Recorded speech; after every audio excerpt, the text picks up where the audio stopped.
कठोर विदित सत्ता हूँ और उसके बदले में छोटी सी कन्या खटवर्षी बालिका तो नहीं मेरी मित्रों। यदि यह गुरु है, यह कठोर है, इस संसार में विदित है तो कोई साधारण कन्या नहीं है। आप लोगों की बैठी हुई कन्याएं आप लोगों की आत्मजा है और यह कन्या हमारी आत्मजा नहीं अपितु खरात्मजा है। अगर हम इसकी विशेषताओं पर चर्चा करें तो इसमें एक नहीं, इसमें दो नहीं, इसमें 3 लाभ हैं और 3 लाभ ही नहीं, प्रत्येक एक लाभ पर एक एक पुरस्कार लगा हुआ है। बेटी का पिता हूँ मैं, आप लोगों को एक एक लाभों से वर्णन कराऊंगा। सुन ले मेरे मित्रों लाभ, सुन ले लाभों की उपलब्धियां। कुंवारी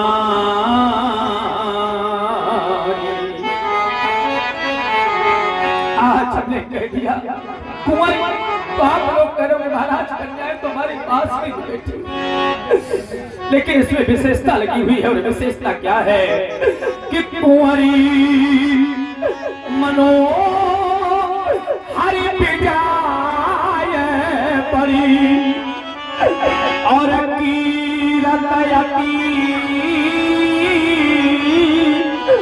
कमनी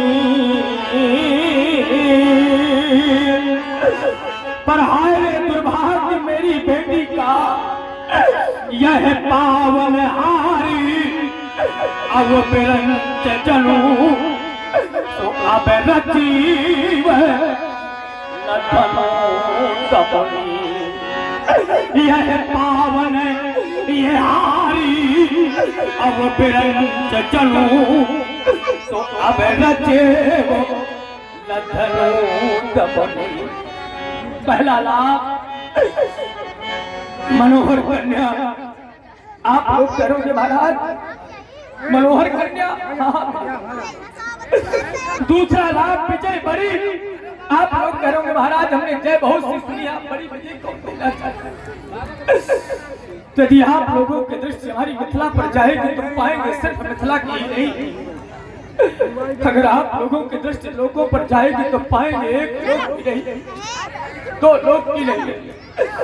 तो फिर आप लोग करोगे महाराज कौन सी जय देना चाहते हैं, यही बताना चाहता हूँ कि यह त्रिभुवन जय।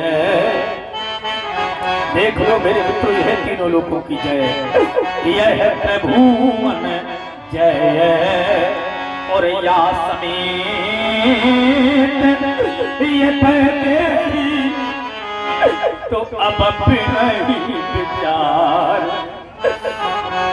अब कोई सोच विचार करने की आवश्यकता नहीं, आप लोग करते धनुष का खंडन, और जब आप लोग धनुष का खंडन कर देंगे तब मैं भी कोई विचार नहीं करूंगा।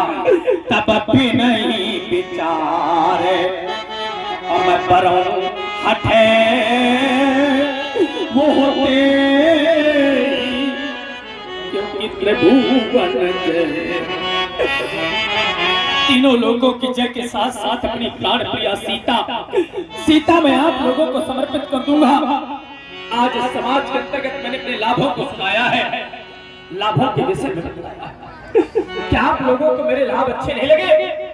आप लोगों को भले ही मेरे लाभ अच्छे लगे हो या नहीं लगे हो, लेकिन एक बार जरा इन बैठी हुई माताओं से पूछो, संसार की मेरे मित्रों कितनी भी कठोर से कठोर हृदय की मां क्यों ना हो, बहुत ध्यान देकर के सुने बैठी हुई माताएं, लेकिन जिस समय मैया अपनी उदर से कन्या को जन्म दे देती है और जन्म देने के बाद बेटी को पाल पोस करके बड़ा कर देती है, तो मैया यही कहा करती है बेटी के पिता से कि बेटी के लिए इतना धन इकट्ठा करो ताकि हम बेटी को इतना धन दे करके विदा करें कि हमारी बेटी जिस घर में जाए उसका जीवन हंसी खुशी। लेकिन आज तक मैंने नहीं देखा कि कोई भी संसार की माँ, संसार का कोई भी पिता अपनी बेटी की विदाई प्रसन्नता से कर पाता हो। मैंने तो यहाँ तक देखा है कि बेटी को चाहे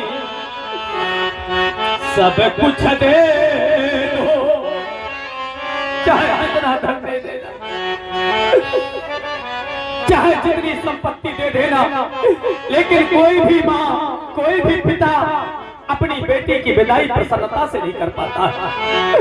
ये बेटी को चाहे सब कुछ दे दो पर दिल में संतोष नहीं होता। क्या होता है? ये बेटी की प्रथम विदाई में जिस समय मेरे मित्र दरवाजे से बेटी की डोली निकलती है तो हर एक माँ रो देती, हर एक पिता रो देता। ये क्या कर रहे हो यार भैया बार बार?